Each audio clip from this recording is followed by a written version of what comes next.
Olá, gente. Professor Marcos Dominici aqui, professor de arte. E hoje a gente vai falar sobre o teatro como patrimônio cultural da humanidade. Mas para que a gente consiga entender como o teatro se manifesta dessa maneira, é necessário que a gente entenda primeiro o que é patrimônio cultural, o que é patrimônio material e imaterial. Nós já temos uma aula sobre isso, só que a gente tem essa generalização do conceito do patrimônio. Como o teatro se encaixa nisso? Patrimônio cultural, conjunto de bens materiais ou imateriais que traduzem a história, a formação e a cultura de um povo, de uma comunidade ou de um país. Esse é o conceito de cultura. Então a gente vai construindo vagarosamente para vocês entenderem por que essa temática específica. A cultura de um povo deve ser preservada e para que a identidade dela seja mantida. Professor, arte e cultura são o mesmo assunto? Não. Arte e cultura estão relacionados? Sim. A arte faz parte do processo cultural de uma comunidade, de um país, de uma cidade, de uma civilização? Sim. Então, a arte faz parte do processo de cultura, processo cultural, processo de representação cultural de um povo. O patrimônio público é justamente aquela estrutura dos bens que estão à disposição do coletivo, de todo mundo. É patrimônio meu, é direito meu, é da minha propriedade o que é patrimônio público. Então, não ache, por exemplo, que os bancos de uma praça, que alguns de vocês têm um mau hábito de fazer um processo depreciativo, deixa de ser investimento e meu dinheiro e minha responsabilidade, porque isso é patrimônio público, coletivo. A cultura é capaz de unir as pessoas de uma sociedade em torno de um bem comum. Por quê? Porque ela passa a representar o processo coletivo. Então, culturalmente falando, o Maranhão tem como um dos maiores exemplos o Bumba Meu Boi para a gente ter uma noção do que eu estou falando. A cultura ela é uma forma de coesão social. Eu vou voltar nesse slide, mas eu vou adiantar para a gente poder entender os conceitos. Cultura material e processo cultural imaterial. Material é aquilo que é físico, palpável, um bem que você olha, que você pode usar e tocar. Imaterial é justamente alguma coisa que é o inverso. Não é físico, não é palpável, mas é importante.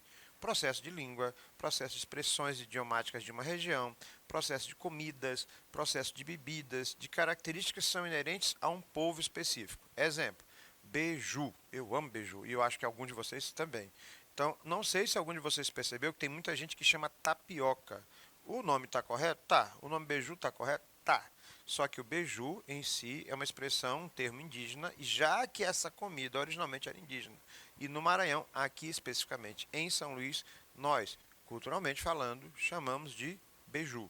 Tá errado? Não. E eu sou barrista. Vou morrer chamando beiju e é beiju. Acabou. Não tem essa história. Né? Proteger e preservar os bens culturais e históricos do país com o intuito de promover a permanência e usufruto para gerações que vêm a seguir, presentes, futuras, dentro da sua orientação normativa desses bens materiais. Até agora eu falei de bens móveis e imóveis. Isso aqui a gente já viu, vou deixar para vocês darem uma pausa bem aí, porque na aula sobre patrimônio eu explico melhor isso, mas a gente tem que entrar no teatro como patrimônio, e eu vou voltar naquelas imagens todas que eu passei, no teatro como patrimônio, para a gente entender como entra isso. Teatro, ele pode ser tanto como patrimônio material, físico, um prédio, um local. Nós temos um teatro que é patrimônio nacional, o Teatro Arthur Azevedo, né? Como ele pode ser também imaterial. Como assim, professor? Estilos criados, histórias da mitologia grega, peças de mitologia grega, linguagem cênica na qual a modernidade se identifica de diversas formas, por exemplo, a escola brechtiana, teorias de autores de teatro do século XIX, métodos de ensaio, métodos e processos, isso tudo é um bem imaterial. Em alguns casos, ele pode ser municipal, estadual, federal ou mundial. A gente vai tentar tratar de vários âmbitos. O teatro, como corpo, a mímica, o teatro das sombras, o teatro de bonecos, alguns já são patrimônio imaterial da humanidade, patrimônio cultural da humanidade. A gente vai citar eles. Enquanto um patrimônio mundial, né, o teatro pode ser configurado como material e imaterial. né? O que é patrimônio material? É aquilo que é físico. Exemplo, os teatros gregos, vou mostrar um para vocês aqui, que data da Grécia Antiga e a própria construção já transforma ele num evento por si só. Por quê? Porque ele é um local histórico, um local que conta toda a história da civilização naquela estrutura. Como o assunto é teatro específico, ele é patrimônio material. O teatro grego, além do aspecto físico, tem os recursos, as máscaras, a arquitetura adaptada ao local, a física que trabalha diretamente nisso aí, né? E hoje você tem teatros que também são patrimônio imaterial e material, que tem mais aspectos modernos, mais recursos técnicos, mais equipamento de luz e som, maquinaria, cenários. Então, o patrimônio material, ele é físico. O patrimônio imaterial podem ser até atores, né, que já faleceram e que têm uma história de vida muito importante para determinado povo, para determinada cultura, para determinado país e assim por diante, né? Personalidades e elementos específicos, como acontecia na Grécia Antiga. A presença do couro, a presença da máscara, que também é chamada de persona, porque a máscara é o símbolo do teatro. Lembra daquelas duas máscarazinhas? A máscara da tragédia, a máscara da comédia, uma sorrindo, uma triste e uma sorrindo? Pois é, essa simbologia do teatro, né, ela surge onde? Na máscara grega. A dramaturgia, que é justamente a ideia de contar, nós temos aulas na plataforma Gonçalves Dias sobre dramaturgia, a história do contar histórias escritas e transformar essas histórias em cenas, entre outras coisas, certo? Agora eu vou voltar nas imagens que eu pulei aqui com vocês para a gente poder entender essa questão do teatro como patrimônio material e imaterial. Vamos lá. O primeiro deles, o Teatro de Epidauro. Na Grécia Antiga, esse espaço aqui era no alto, aí eles aproveitavam uma ladeira, aqui é chamado de orquestra, aqui o público ficava, as mulheres não podiam assistir teatro de comédia, no caso. Primeiro surge a tragédia, segundo a comédia.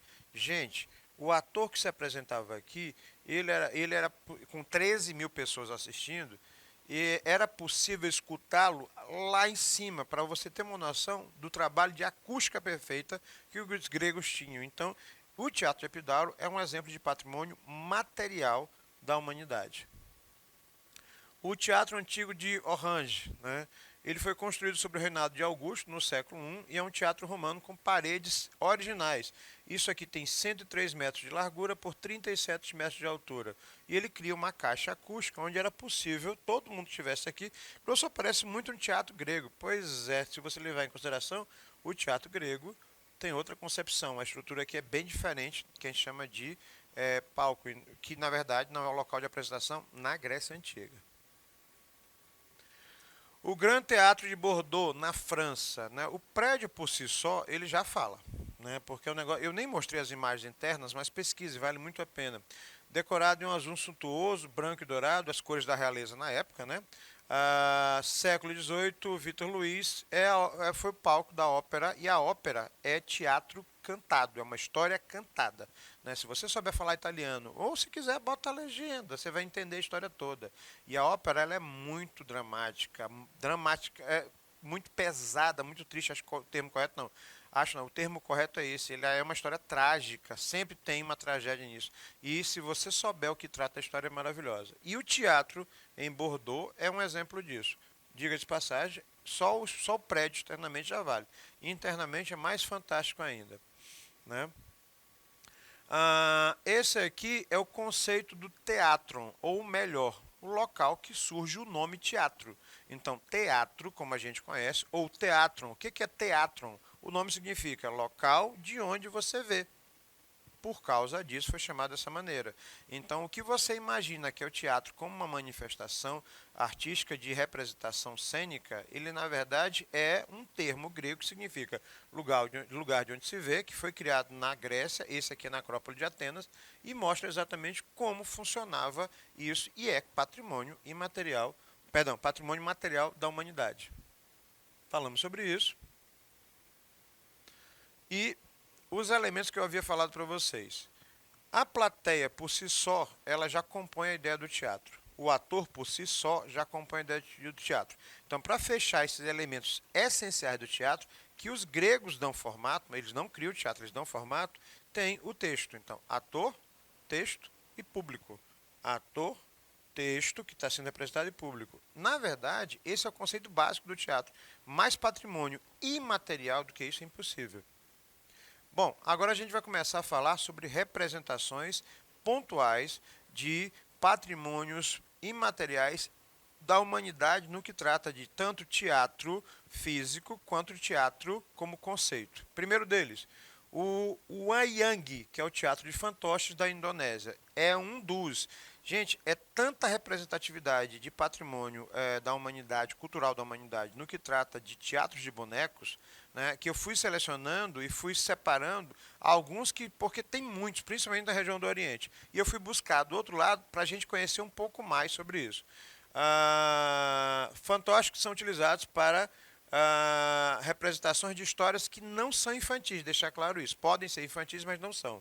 Os bonecos podem ser tridimensionais ou de planos. Exemplo, né? Você joga esses bonecos e eles são vistos com um processo de manipulação. Eles podem ser fisicamente tridimensionais, ter volume, ou eles podem ser, né, como se fossem bonecos num plano só. O apresentador é chamado de Dalang e eles falam sobre mitos, sobre lendas locais, entre outras coisas.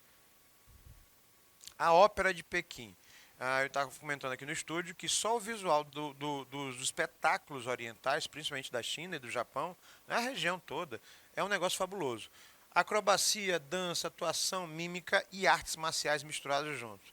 Né? O Circo Nacional da China tem um pé nesse tipo de representação. O espetáculo pode ser civil, que faz ensinação de intrigas ou histórias de amor, ou o espetáculo pode ser militar, batalhas, acrobacias, entre outras coisas. As maquiagens, especificamente, têm simbologias. Professor, na prática, o vermelho, por exemplo, representa honestidade, o preto, caráter, o azul, bravura, o verde, impulsividade, amarelo, ambição, o branco. E esse tipo de representação que eu estou falando é um processo imagético e de cada maquiagem que vai indicando a intenção da cena assim por diante. Patrimônio imaterial cultural da humanidade. O Kabuki no Japão. Esse aqui é um capítulo à parte. O Kabuki significa Ka, o Bu e o Ki significa, respectivamente, canto, dança e habilidade. É um musical japonês. Não eram permitidas as figuras femininas fazerem personagens no Kabuki. Então, todos os personagens masculinos e femininos são feitos por homens. E é lógico, tem todo um processo, isso no passado, tem todo um processo de história, mas o que chama atenção no Kabuki, que vem desde o século XVII, é a arte de cantar e dançar. No Kabuki, cada cor de maquiagem ele tem uma significação específica. O vermelho, por exemplo, o excesso vermelho, indica a raiva. O cinza, a melancolia. O branco, a neutralidade. E aí você tem as representações dos personagens do Kabuki. Né? As peças duram até 4 horas, 5 horas de duração. E os atores têm público específico. Então, quando um ator de Kabuki atualmente apresenta, né, tem uma plateia que grita desesperadamente. É um negócio muito legal. No Japão, ele surge pelo século XVII, 1653. Né? Era ensinado só por homens, que eu falei para vocês, e tem um caráter popular, com dramas históricos, homens que contam vestidos de mulher, esses romances, entre outras coisas. Aí você tem no Kabuki a pantomima, o aragoto, que são as maquiagens, o agoto, que é mais suave e sensual, né? O maruon, que é feito com bonecos, e o shosagoto, que é mais puxado para dança. Então tem variações. A ópera Yueju, né, que é a chinesa, que trabalha com dialetos específicos cantoneses. Acrobacias, lutas, artes é patrimônio cultural da humanidade. Essa ópera ela é muito popular na China, então ela faz parte do processo cultural de todo o país, de uma maneira geral, porque é conhecidíssima. É como se fosse, comparando grosseiramente, como se fosse o nosso carnaval. É a ópera chinesa. Kumiodori é um tradicional teatro musical de Okinawa, Japão, e ele mistura poesia tradicional, principalmente o falar, a entonação, né, e vai acompanhando de músicas e instrumentos específicos. Né. Ele é muito forte, ele não é o kabuki, ele tem uma, pra gente, olha, acho que é tudo igual, não, ele tem uma outra estrutura, e é o teatro musical japonês. O Bunrakun né, esse tipo de estrutura, ele é específico, eu selecionei esse aqui, que é o teatro profissional de bonecos do Japão. Lembra que eu falei ainda há pouco da Indonésia. Só que ele não é o único. O kabuki, o no e o kyogen, eles são outras variações, as quatro. Esses três, mais esse aqui, são as quatro variações que são patrimônio cultural da humanidade e são japoneses. Este aqui específico, ele usa bonecos, e os bonecos são as coisas mais fantásticas do mundo. Olhem só, são bonecos de madeira, variam entre 1 a 2 metros de altura, ou alguns são grandes. Cada boneco possui um sistema de fios ligados às chaves e os comandos permitem que o manipulador mexa. E só o boneco em si já vale, né? A história é outro contexto, mas também é maravilhosa. A ópera Magrave, essa aqui a gente sai do patrimônio imaterial, o processo representativo do teatro, e passa para o patrimônio material, o aspecto físico. A ópera Magrave ela foi criada entre 1744 e 1748. Ela é um teatro barroco em Beirut, perdão, não sei se a pronúncia está correta, na Alemanha, né, e tem todo um trabalho de pesquisa de profundidade. Professor, fale menos, mostre. Pronto. A, a imagem fala por si só. A Ópera Magrave, ela é um teatro que ainda está em funcionamento desde o século XVIII. E, gente, isso aqui não é um cenário de filme, é um teatro de verdade. O local físico, né, conta história pra caramba. E aí a gente vai entrando em outras situações. Por exemplo, o Teatro Colón, que é de Buenos Aires, ele foi construído em 25 de maio de 1908. Ele é reconhecido principalmente por causa da acústica. A Magrave tem uma acústica muito boa, tanto é que a acústica é feita para ópera. Ela é literalmente uma caixa acústica. Eu fui tentando selecionar alguns que são interessantes vocês conhecerem, mas não são os únicos. Notem, eu tentei não colocar, por exemplo, estruturas brasileiras. Por quê? Porque quando a gente fala do Brasil, eu vou falar rapidamente. O Teatro Arthur Azevedo, que é maravilhoso. O Teatro de Manaus, que é perfeito. O Teatro do Pará, de Belém, que é também perfeito, Teatro da Paz. Sem falar a gente descendo o resto do país. Você tem teatros físicos, mas você tem estruturas que são conceitos teatrais, como por exemplo o teatro de bonecos em Pernambuco, ele já é considerado patrimônio imaterial.